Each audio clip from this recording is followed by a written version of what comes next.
Welcome back to the Near Mint Gideon YouTube channel.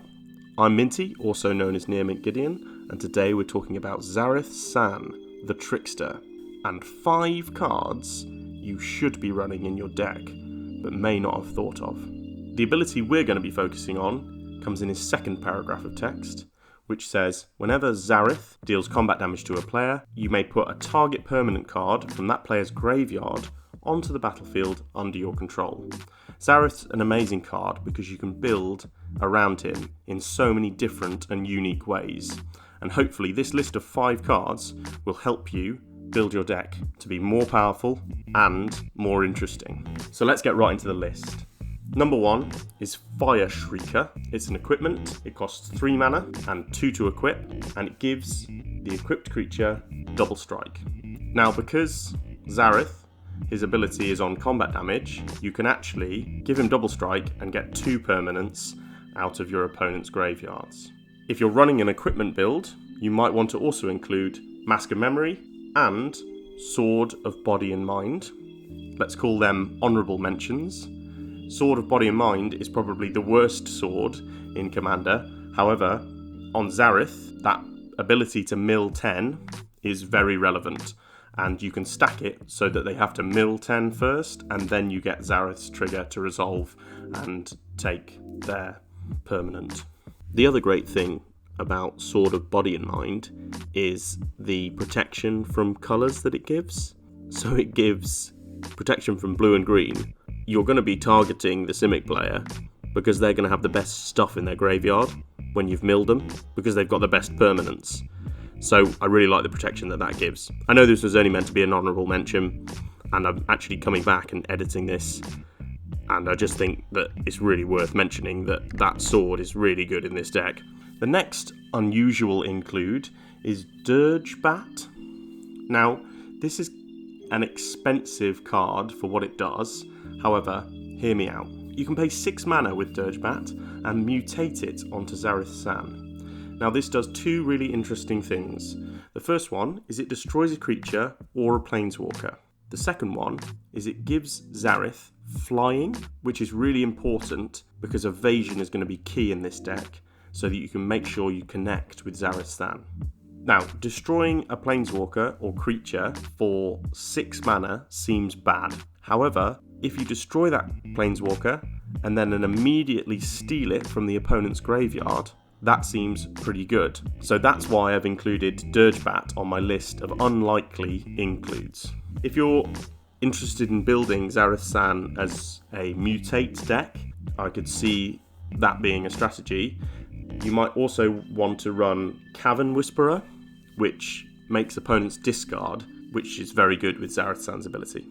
The next card is Duress, or similar effects to Duress. I think this deck could be built around targeted discard and making your opponents discard their best things and then bringing them back with Zareth's ability. I've also included here Polaka Predation and Distended Mindbender. That sounds like a band. Which are similar effects and allow you to pick the best cards from your opponent's hands, get them in the graveyard so that when Zareth connects, you can steal those cards from your opponent. I really like this aspect of the deck, and I think actually if I was going to build the deck, that's the thing that I would start to build around, is making sure that my opponents are discarding a load of cards and I'm swinging in and stealing their permanents from them. On the theme of discarding, wheel effects in this deck are really, really strong. Wheel effects in Commander are very strong anyway. In this deck, there's no exception. Whispering Madness is the card I would like to highlight. It's 4 mana, 2, a blue and a black, and it says each player discards his or her hand, then draws cards equal to the greatest number of cards discarded by a player this way, or words to that effect. It has Cipher as well, which means you can sort of imprint it onto a creature, and then when the creature hits someone, you get a copy of the spell. So this means that if you imprint it on Zareth or another one of your creatures, you can constantly keep wheeling everyone's hands, and that fills the graveyard up for when Zareth connects and you can steal the permanents. You could also include Windfall and Dark Deal in this category of cards, both of which basically make your opponents discard their hand. If you wanted to be really mean in this category, you could also include Narset, but that would be horrible. The final card I'd like to talk about today is Life's Finale, which is a board wipe that says destroy all creatures. It also says that you can then search target opponent's library for up to 3 creature cards and put them in their graveyard. So this means if you can board wipe, get people out of the way, cast Zareth, now there's less creatures on the board, and you've also loaded someone's graveyard up with all of their best creatures. I really, really like Life's Finale in this deck. I think it's an awesome include and really cheap price at the moment. So, those are my 5 cards. I know I talked about way more than 5 cards there, but my 5 key cards, I suppose, and a little bit about the strategies behind each of those. I really like Zareth San as a budget commander, and I think if I was going to do a full deck tech, that's what I'd focus on, making this a budget discard deck.